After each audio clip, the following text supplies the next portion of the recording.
السلام علیکم ورحمۃ اللہ وبرکاتہ۔ سب سے پہلے آپ سب کو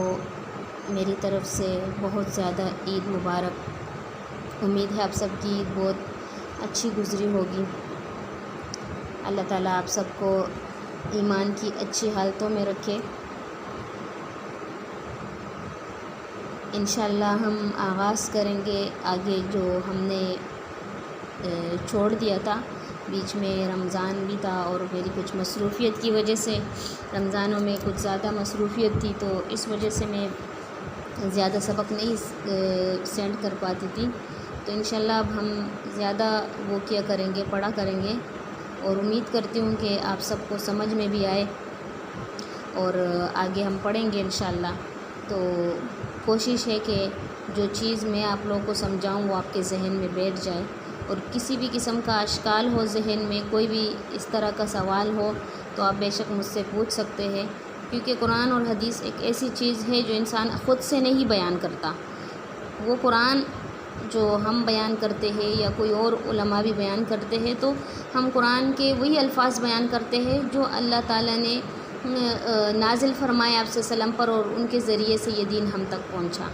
تو انشاءاللہ امید کرتی ہوں کہ آپ سب کو اللہ تعالیٰ توفیق دے سننے کی بھی اور اس کو سمجھنے کی بھی، اور انشاءاللہ میں کوشش یہی کروں گی کہ میں آپ تک وہ چیز پہنچاؤں جو آپ کے ذہنوں میں جو ہے مکمل بیٹھ جائے، اور امید کرتی ہوں کہ آپ سمجھیں گے ضرور اس چیز کو، کیونکہ قرآن وہی چیز ہے جو انسان کو ہدایت اور سیدھا راستہ دکھاتا ہے۔ کیونکہ انسان کی مثال ایسی ہے، جب اس کے پاس علم ہوگا اور وہ قرآن سے واقف ہوگا اور قرآن کا علم اس کے پاس ہوگا تو وہ صحیح زندگی گزار سکے گا۔ واحد جو ہے ایک چیز، ایک راستہ جو انسان کو دکھانے والی چیز ہے وہ ہے قرآن پاک، جو اللہ تعالیٰ کا کلام ہے، جو اللہ تعالیٰ نے خود بیان کیا ہے اس کو، تو اس میں کوئی شک ہو بھی نہیں سکتا۔ شروع میں ہم نے پڑھا نا کہ لا ریب فیہ، یہ ایسی کتاب ہے جس میں کوئی شک نہیں، اس کتاب میں کسی قسم کا جو ہے شک موجود نہیں ہے۔ تو ہم اس میں تعویلات یا اپنی طرف سے کوئی ایسی بات نہیں بیان کر سکتے جو قرآن اور حدیث کے خلاف ہوتی ہے۔ تو انشاءاللہ امید کرتی ہوں کہ یہ چیز جو آپ کے ذہن میں ضرور بیٹھے گی اور ضرور جو ہے آپ سمجھیں گے اس چیز کو۔ تو آگے ہم پڑھیں گے جو ہم نے پیچھے چھوڑ دیا تھا، آیت نمبر 28 تک غالباً، تو آگے ہم پڑھیں گے انشاءاللہ۔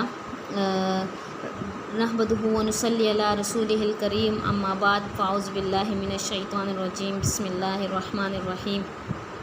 ربی اشرح لی صدری ویسر لی امری واحلل عقدۃ من لسانی یفقہوا قولی۔ آیت نمبر 29 سے ہم آغاز کریں گے۔ آیت نمبر 29 جو ہے، هو الذی خلق لکم ما فی الارض جمیعا، یہاں ہم لفظی ترجمہ کریں گے۔ میں کوشش کروں گی کہ لفظی ترجمہ آپ لوگوں تک پڑھوں کہ آپ لفظی ترجمے کو بھی سمجھیں۔ تو قرآن پاک کا جو لفظی ترجمہ ہے یہ ایسی چیز ہے کہ اس سے انسان کو اچھی طریقے سے سمجھ میں آ جاتا ہے۔ تو یہ لفظی ترجمہ یہ ہوتا ہے کہ اس وقت پڑھایا جاتا ہے جب انسان تعلیمی اس میں ہوتا ہے کہ لفظی ترجمے سے اس کو لفظ بہ لفظ سمجھ میں آ جاتا ہے۔ تو یہ ہے کہ اس حوالے سے میں مزید آپ سے گفتگو کروں گی، لیکن ہم پہلے پڑھتے ہیں اس کو۔ هو الذی خلق لکم ما فی الارض جمیعا،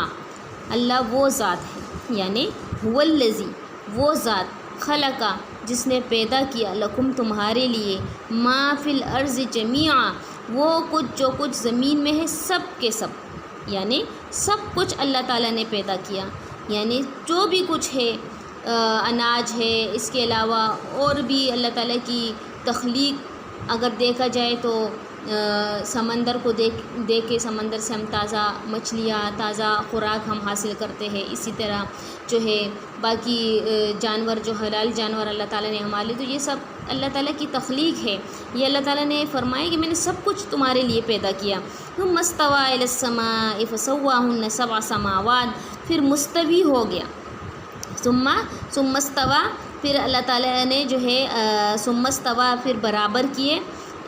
یا پھر متوجہ ہوئے الی السماء آسمان کی طرف، یعنی آسمان کی طرف قصد کیا، ثم استویٰ پھر قصد کیا، الی السماء آسمان کی طرف، فسواہن اور پھر برابر کیے، سبع سماوات 7 آسمان، وہو بکل شیء علیم اور وہ ہر چیز کو جاننے والا ہے، یعنی کون؟ اللہ تعالیٰ۔ اللہ تعالیٰ ہر چیز کو جانتا ہے، ہر چیز کا علم ہے،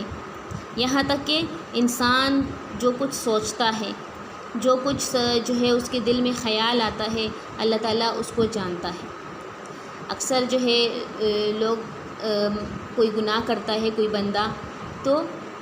گناہ کرتے وقت وہ لوگوں سے اس گناہ کو چھپ کے کرتا ہے، ٹھیک ہے۔ جب وہ گناہ کو چھپ کے کرتا ہے تو اللہ تعالیٰ جو ہے حدیث قدسی ہے کہ اللہ تعالیٰ فرماتے کہ میں تمام بندوں سے تمہیں اتنا حقیر لگا، یعنی میں اتنا حقیر لگا تمہیں کہ تم تمام دنیا سے اس گناہ کو چھپ کے کرتے ہو اور میرے سامنے کرتے ہو، تو یعنی اللہ سے تو کوئی چیز پوشیدہ نہیں ہے۔ قیامت والے دن انسان کے ہر وہ اعمال جو وہ کرتا ہے دنیا میں، چاہے چھوٹی سے چھوٹا گناہ بھی ہو یا چھوٹی سے چھوٹی نیکی بھی ہو، وہ اللہ تعالیٰ ذخیرہ کرتا ہے اور اللہ تعالیٰ انسان کو وہ دکھائے گا، وہ تمام اعمال جو اس نے کیے وہ تمام اللہ اس کو دکھائے گا جب وہ مرتا ہے، اور جب اس کا حساب کتاب ہوتا ہے تو اللہ اس سے پوچھے گا۔ تو یہاں پر وہو بکل شیء علیم، اللہ ہر چیز کو جاننے والا ہے۔ تو یہاں پر ان آیات میں اللہ تعالیٰ نے اپنے جو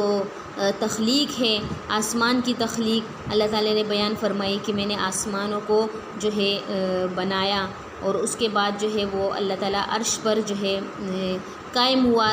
عرش پر جو ہے مستوی ہے، جو آسمانوں سے اوپر ہے، 7 آسمانوں سے اوپر ہے، یعنی 7 سماوات مطلب 7 آسمان بالکل ٹھیک ٹھاک ایک دوسرے کے اوپر،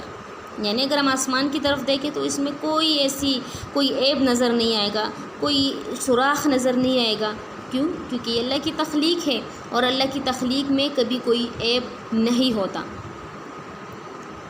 تو یہاں پر جو ہے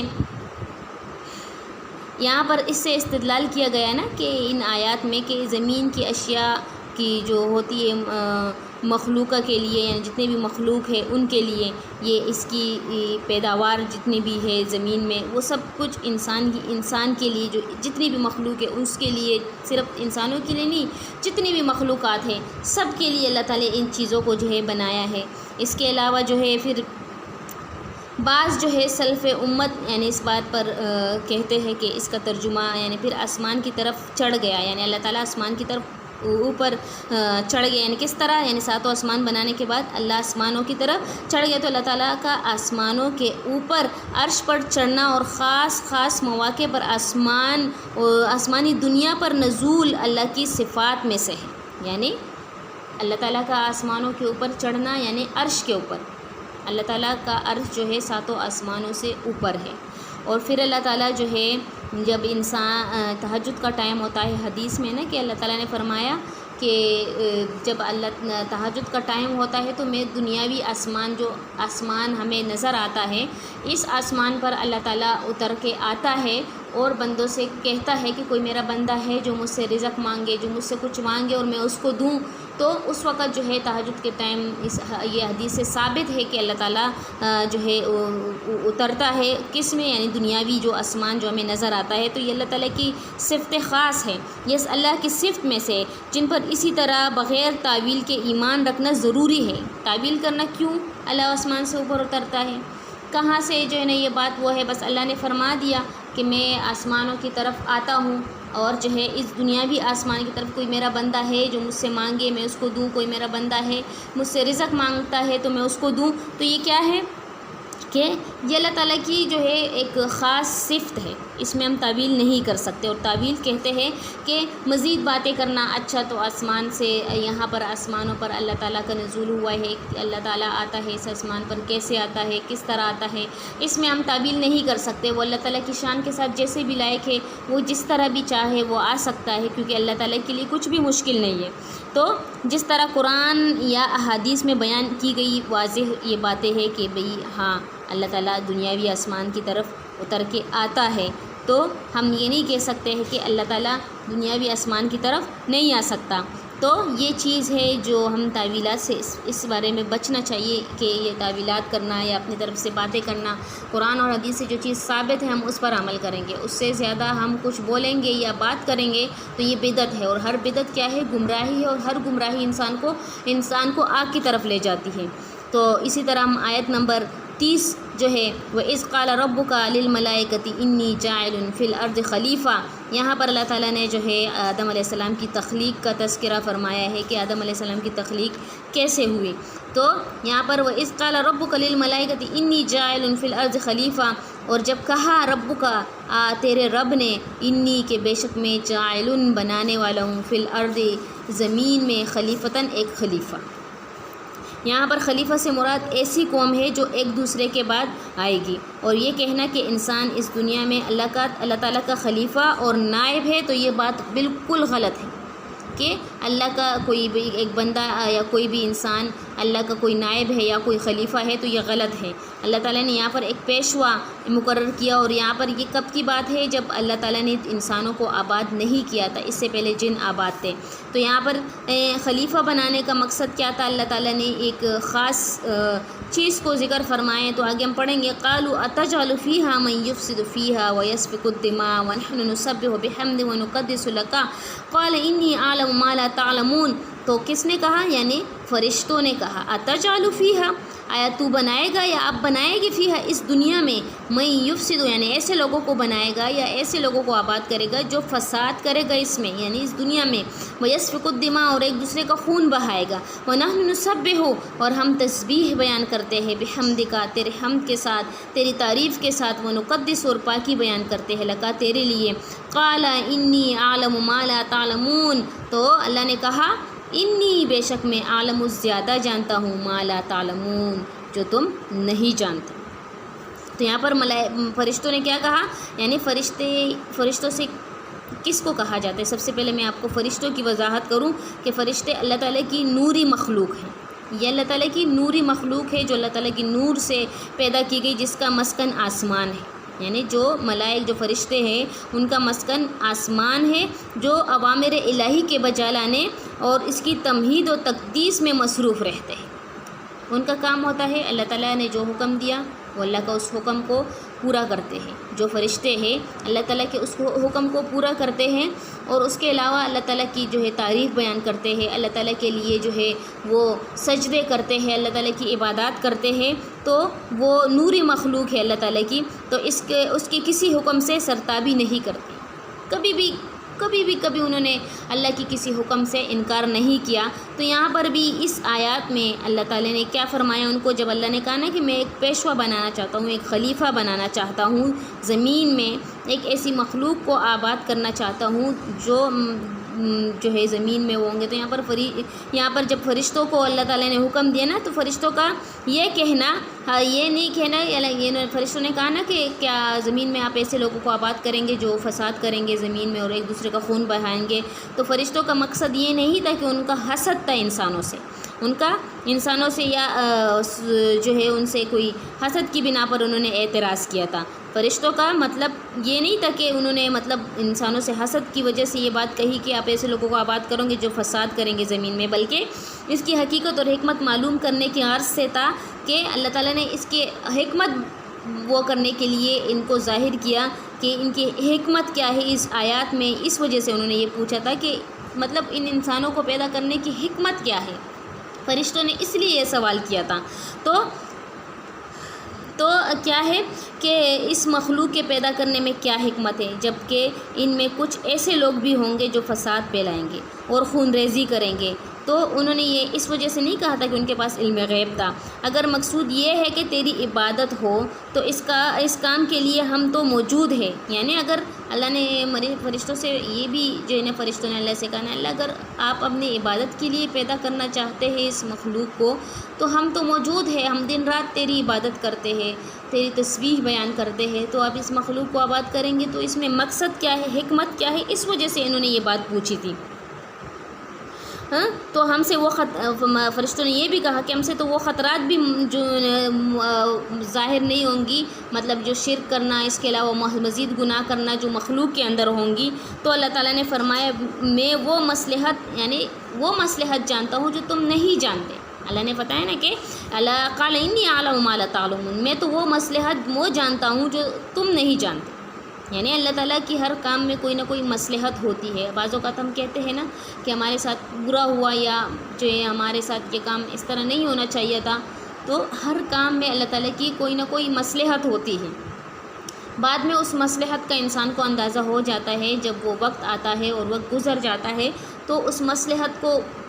جو ہے اللہ تعالیٰ اس انسان پر ظاہر کر دیتا ہے۔ تو یہاں پر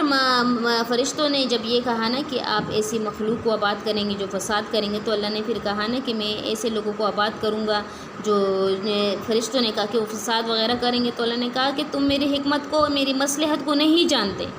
تو یہاں پر سے مراد کہ اس میں ایسے لوگ بھی ہوں گے جو انبیاء ہوں گے، شہداء ہوں گے، نیک لوگ ہوں گے، اور بہت نیک اور صالحین لوگ بھی ہوں گے جو میری عبادت کریں گے۔ تو دنیا میں انسانوں کا مقصد کیا ہے؟ اللہ تعالیٰ کی عبادت کرنا، یا اللہ تعالیٰ کے جو ہے اوامر جو نیک احکام ہے اس پر عمل کرنا۔ تو یہاں پر ذریعت آدم سے کیا ہے کہ بارے میں فرشتوں کو کیسے علم ہوا، یہ بھی بات ظاہر ہوگی کہ کیسے ان کو علم ہوا، جب